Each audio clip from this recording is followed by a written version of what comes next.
စားလိုက်အမီနိုထည့်ရင်ပိုကောင်းတယ်ဒါကတကြားတက်ပါတဲ့ဟာတွေပေါ့နော်ဒါကအပွင့်ထွက်အားပိုကောင်းတယ်ဒီကျွန်တော်တို့ဒီရွက်နူးထွက်နေတဲ့အချိန်မှာပေါ့နော်စာစုရင်းနဲ့ကျွန်တော်ရွက်နူးထွက်သွားတယ်ဆိုလို့ရှိရင်350နဲ့34တဲ့ထက်ပြီးတော့မက်ဂနီဆီယမ်ထက်ကက်ဆီယမ်ဘိုလုံးမထည့်လိုက်ရတယ်ထည့်လိုက်ရတယ်အဓိကတော့အမီနိုစားလိုက်အဲ့ဒါလေးပိုကောင်းတာပေါ့နော်သူကတကြားတက်ပါတဲ့ဟာလေးအပွင့်ထွက်အားပိုကောင်းတာပေါ့နော်အပွင့်အားပိုတန်တဲ့ပွင့်ထွက်အားပိုကောင်းတယ်မင်္ဂလာပါကျွန်တော်မိတ်ဆွေတွေပေါ့နော်တော်တော်များများအခုတော်တော်မေးလာကြတယ်စာစုရင်းနဲ့ရွက်နူးထွက်လာလို့ရှိရင်ဘယ်လိုလုပ်မှာလဲဘယ်လိုဖြည့်ရှင်းမှာလဲပေါ့နော်ဒါလေးတစ်ချက်ကျွန်တော်နည်းနည်းလေးမျှဝေပေးမယ်အခုတော်တော်များများမေးကြတာပေါ့နော်စာစုရင်းနဲ့ရွက်နူးထွက်လာတယ်အခုကလည်းမိုးများတဲ့ຢာတီဖြစ်နေလို့ပေါ့နော်ဒါပေမဲ့အခုကတော့မိုးတော့ပြတ်သွားပါပြီဒါမိုးပြီးခဲ့တဲ့လကပေါ့နော်မိုးရွာတဲ့ချိန်တော့ကဖြစ်ခဲ့တဲ့ຢာတွေပေါ့နော်ဖြစ်ခဲ့တဲ့ပြဿနာလေးတွေဒီမှာရွက်နူးထွက်လာတာပေါ့နော်စာစုရင်းနဲ့ကျွန်တော်မှလည်းရွက်နူးထွက်လာတယ်ဒီလိုတွေထွက်လာတာမှာအဲ့တော့ဒီရွက်ကြီးဒီမှာဆိုလို့ရှိရင်ကျွန်တော်ပိုးသက်စေးမသုံးဒီပင်ကကျွန်တော်စာစုရင်းနဲ့ဒါရွက်နူးထွက်လာတဲ့ပင်ပေါ့နော်ဒါပထမနှစ်ဆိုတော့ဒါအပွင့်ထွက်ရတာတော့နည်းနည်းလေးခက်ခဲတာပေါ့နော်ကျန်တဲ့ပင်နဲ့တော့မတူဘူးဒီမှာစာစုရင်းနဲ့ရွက်နူးထွက်လာတဲ့ပုံစံလေးပေါ့နော်သူ့ကိုကျွန်တော်ဘယ်လိုလုပ်လဲဆိုတော့အဲ့ဒါလေးကျွန်တော်နည်းနည်းရှင်းပြပေးမယ်ဒီမှာဒီပင်စာစုရင်းနဲ့ဒါရွက်နူးထွက်လာတာပေါ့နော်အစကပွင့်မလာသေးဘူးဒါတပင်လုံးရွက်နူးတွေပြုတ်သိမ့်နေတာပေါ့နော်အခုလည်းဒါနည်းနည်းပြန်ထွက်နေပြီဒီမှာတွေ့လားရွက်နူးလေးတွေအဲ့တော့ကျွန်တော်ဒါကိုဘယ်လိုလုပ်လဲဆိုတော့ဒီမှာကျွန်တော်ရွက်နူးထွက်လာလို့ရွက်ကိုဘယ်လိုလုပ်လဲဆိုတော့ကျွန်တော်ရွက်နူးဒီစာစုနေတဲ့အချိန်မှာရွက်နူးထွက်လာတာပေါ့နော်ဒါစာကလည်းအပြည့်နေပြီရွက်ကလည်းရင့်ကောင်းနေပြီပေါ့နော်အဲ့ဒီအချိန်မှာသူကရွက်နူးထွက်လာတယ်အဲ့ဒီအချိန်မှာရွက်နူးထွက်လာတာနဲ့ကျွန်တော်ဒီရွက်နူးဒီအကောင်လုံးပွင့်သွားတာပေါ့နော်အပွင့်သွားတဲ့အချိန်မှာကျွန်တော်ဒီစာပြန်စုတယ်ဒါကျွန်တော်စာပြန်စုထားတာပေါ့နော်စာပြန်စုတဲ့ခါကျတော့ကျွန်တော်တို့ကရွက်ဒီရွက်ဒီမကြီးတော့ဘူးမကြီးတော့ပဲနဲ့ပေါ့နော်ဒီရွက်ဒီအမြန်ရင့်သွားတယ်အမြန်ရင့်သွားတဲ့ခါကျတော့သူကအရွက်ရင့်သွားပြီဆိုလို့ရှိရင်ဒါရွက်ဖက်အာမပါဘူးဆိုလို့ရှိရင်ကျွန်တော်တို့စုထားတဲ့စာဒီကျွန်တော်တို့အပွင့်ဖက်ကိုအားပါသွားတယ်အဲ့လိုပဲသဘောလေးပေါ့နော်ဒါအဲ့လိုလုပ်လို့ရတယ်ဒါလေးကိုကျွန်တော်နဲ့ပြမယ်ဒီပင်ဆိုရင်ဒီမှာကျွန်တော်တက်တော့မချသေးဘူးလှုပ်လို့မခင်လို့ဒီမှာကြည့်ပါဦးဒါဒါပထမနှစ်ပေါ့နော်ဒီပင်ကပထမနှစ်အသေးယူတာဒါစာစုရင်းနဲ့ရွက်နူးထွက်လာတဲ့ပင်ဒီမှာဒီတက်တွေဆိုလို့ရှိရင်ရင်းတော့မရင်းကောင်းသေးဘူးဒီမှာပွင့်ထွက်လာကြတယ်အပေါ်မှာလည်းရှိတယ်ကြည့်ဦးတပင်လုံးပြုတ်သိမ့်နေရောဒီမှာဒီပင်မားလေးတွေ့လားဟုတ်မှာကြည့်လားတပင်လုံးရှိတာပေါ့နော်ဒီမှာတပင်လုံးရှိတယ်အပွင့်ကတော့တပင်လုံးရှိတယ်ဒီမှာအပွင့်တပင်လုံးရှိတာပေါ့နော်ဒီမှာတွေ့လားဟိုမှာအပွင့်ရှိတယ်ဒါပေါ့နော်ဒါကျွန်တော်စာစုရင်းနဲ့သူဒီရွက်နူးထွက်လာတာပေါ့နော်ရွက်နူးထွက်လာတဲ့ခါကျတော့အဓိကကတော့ကျွန်တော်သူ့ပေါ့နော်ဒီမှာဒီကောင်ဆိုလို့ရှိရင်ဒါတိတ်ပြီးတော့မရင်ကောင်းသေးဘူးအဓိကကတော့သူ့ကျွန်တော်ဘယ်လိုလုပ်လဲဆိုတော့ဒါပိုးသက်စေးကျွန်တော်မတုံးဘူးပိုးသက်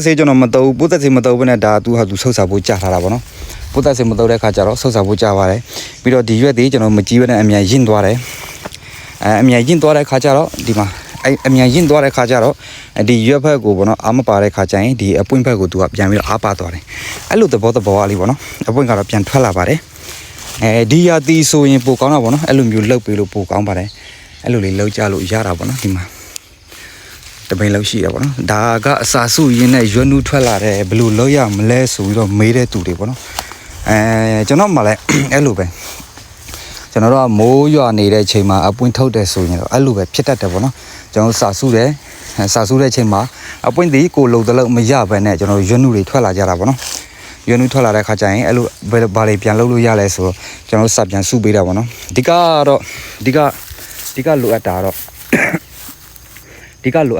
့ကျွန်တော်တို့ပင်ရဲ့ရွက်ကိုကြည့်မှာပေါ့နော်ရွက်ကိုကြည့်မယ်ကျွန်တော်တို့စပြီးတော့စာစုကြတဲ့ကတိုင်ပဲဒီရွက်ဒီကျွန်တော်မပြည့်စည်ဘူးဆိုလို့ရှိရင်ဒါအမျိုးစား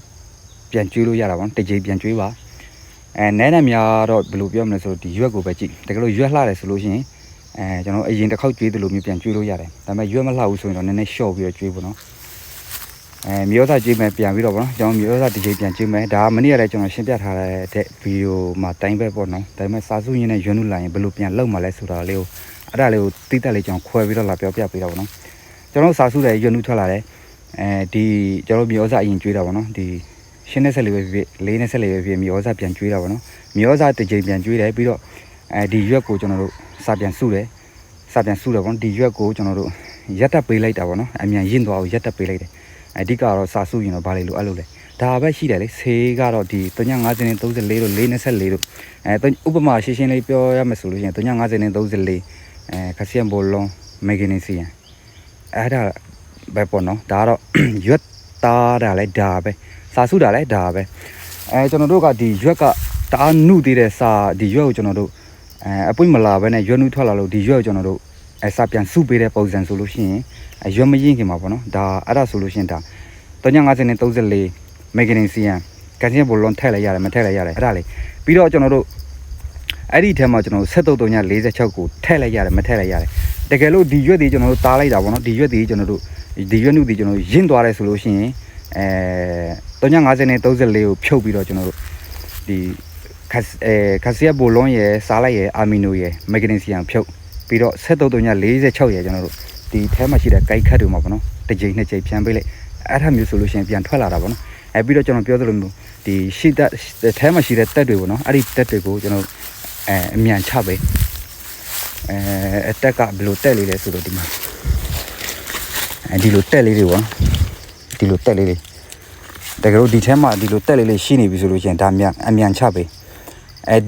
ဒီတက်ဒီကျွန်တော်စာအရန်လူတဲ့တက်ပေါ့နော်ဒီရွက်ကအဲ့လိုမျိုးဖြစ်နေပြီဆိုလို့အရန်လူတယ်ဒါဆိုလို့ရှိရင်ကျွန်တော်တို့ပြင်မာလဲရွက်ကရင်းတော့မှဒီတက်တွေကျွန်တော်တို့မြန်ချပေးတယ်ဆိုလို့ရှိရင်အဲ့လိုမျိုးထွက်လာလိမ့်မယ်ပွင့်တာနော်အဲ့လိုမျိုးအသေးရှိမရှိအပေတပင်ကကျွန်တော်အပွင့်ဒီလိုသလောက်ဒီပင်မှာသူရတဲ့တလောက်အပွင့်ထွက်တဲ့တလောက်မထွက်ဘူးဆိုလို့ရှိရင်ဒီပေဒီကျွန်တော်စပြန်စုရင်အပွင့်ပြန်ထွက်လာတာပေါ့နော်အဲ့လိုမျိုးသဘောကလေးပဲဒါကတော့စာစုရင်နဲ့ရွနုလာတယ်ဘယ်လိုလေးလောက်ရမလဲဘယ်လိုလေးဖြည့်ရှင်းရမလဲဆိုတော့မေကွန်လေးပေါ့နော်အဲ့ဒါလေးကိုကျွန်တော်လာပြီးတော့ရှင်းပြပေးတာပါဒါကတော့မနေ့ကပြောထားတဲ့ဗီဒီယိုဖိုင်မှာနဲ့လဲတူပါပဲဒါပေမဲ့ဒါလေးကိုတော့ကျွန်တော်အသီးတက်လေးကျွန်တော်ခွဲပြီးတော့လာပြီးတော့ပြောပြပေးတာပါနော်ညကလည်းတော်တော်များမေးလာကြတယ်တော်တော်များမေးလာကြတာပေါ့နော်ကျွန်တော်တို့မှာစာစုရင်းနဲ့ရွနုထွက်လာတယ်ဘယ်လိုလုပ်ရမလဲစာပြန်စုပေးရမလားအဲ့ဒီရွက်ကိုကျွန်တော်လှုပ်ပေးရမှာလားကျွန်တော်စုခဲ့တဲ့စာတွေပြန်လှုပ်ရမလားဆိုတော့လှုပ်เสียရမလို့ပေါ့နော်ကျွန်တော်ပြောသလိုမျိုးအဲ့ဒီ350နဲ့34ရအဓိကပဲဒီမှာလည်းဒီလိုပဲဒီမှာဆိုလို့ရှိရင်ရင်းတော့မရင်းသေးဘူးဒီမှာဒါတွေအကောတော့ပွင့်တွေပဲနော်ဒီပင်လည်းကျွန်တော်မှမချရသေးဘူးအတက်တွေဟိုးပေါ်မှာဆိုလို့ရှိရင်ကြည့်ဒီမှာတွေ့လားအပွင့်တွေအဲ့လိုမျိုးဒါစာစုရင်းနဲ့ရွက်နုထွက်လာတဲ့အပင်တွေပေါ့နော်အဲ့လိုပြန်လှုပ်လို့ရပါတယ်ဒါလေးတော့ကျွန်တော်လာပြီးတော့ရှင်းပြပေးတာပေါ့နော်အဲ့လိုပြန်လှုပ်လို့ရပါတယ်ဒါလေးကိုနားလိုက်ကြမယ်လို့ထင်ပါတယ်ကျွန်တော်မိတ်ဆွေအပွင့်ထွက်မကောင်းတဲ့ပင်ဆိုလို့ရှိရင်တော့ဒါအကုန်လုံးဒီဘက်ထွက်တာပေါ့နော်အရင်တော့မှအပွင့်ကတပယ်လုံးမှအပွင့်အများကြီးထွက်တာပြီးဆိုလို့ရှိရင်အဲ့ဒီပင်ကကျွန်တော်တို့စာပြန်စုစရာမလိုဘူးနော်စာပြန်စုစရာမလိုဘူးကျွန်တော်တကယ်လို့ရွနုထွက်လာတဲ့ဆိုရင်အပွင့်အာဂါနီမှာရွနုထွက်လာတဲ့ဆိုရင်ရွနုတားပေးရမယ်လိုအပ်တာလေးကိုဖြန့်ပေးရမှာတော့ကျွန်တော်အရင်တော့စာစုတယ်လို့မျိုးတော့ပြန်စုစရာမလိုဘူးဥပမာဒီပင်ဆိုလို့ရှိရင်ဒီမှာတပယ်လုံးမှကြည့်အသီးကနည်းနည်းပဲရှိတယ်တပယ်လုံးမှအပွင့်ကမရှိဘူးဒီတပြုတ်ရှိမယ်ပြီးတော့ဒီတပြုတ်ရှိမယ်ဒီမှာရှိမယ်ပြီးတော့ဒီမှာဟိုးမှာပြီးတော့လိုတလုံးမရှိဘူးပေါ့နော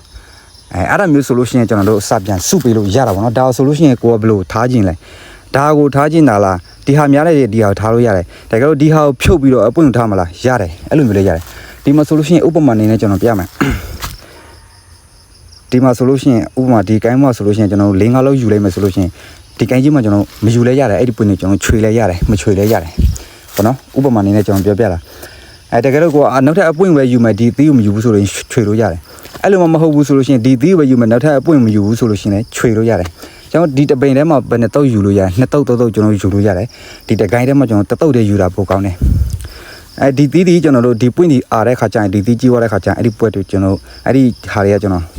်ဒီဖျောင်းလေးဖြစ်သွားတဲ့ခါကျရင်သူကအနောက်ကနေပြီးတော့လက်ကျွေတတ်တာပေါ့နော်ဒါကြောင့်မလို့တစ်တုပ်တည်းကအကောင်းဆုံးပဲဒီမှာဆိုလို့ရှိရင်လိုတလုံးမရဘူးဒီပင်ကျွန်တော်စာပြန်စုတယ်အပြန်ထွက်လာတဲ့အပွင့်ကဒီမှာပေါ့နော်အဲ့လိုမျိုးဒါအဲ့ဒါသဘောလေးကအဲ့လိုမျိုးပဲပေါ့နော်ဒီရာသီဆိုလို့ရှိရင်တော့ဒါအပွင့်ထုတ်ရတာလွယ်ကူတဲ့ရာသီလေးဖြစ်နေလို့အဲ့လိုမျိုးနှစ်ကြိမ်လောက်စုပေးတာနဲ့ကျွန်တော်အပွင့်ပြန်ထွက်လာပါတယ်ပေါ့နော်ဒါလေးကိုကျွန်တော်လာပြီးတော့မျှဝေပေးတာပါဆက်ပြကြပါစေကျွန်တော်မိတ်ဆွေတွေဟုတ်ကဲ့ပါဒါလေးကိုနားလည်ကြမယ်လို့ထင်ပါတယ်အားလုံးဆင်ပြေကြပါစေဘိုင်ဘိုင်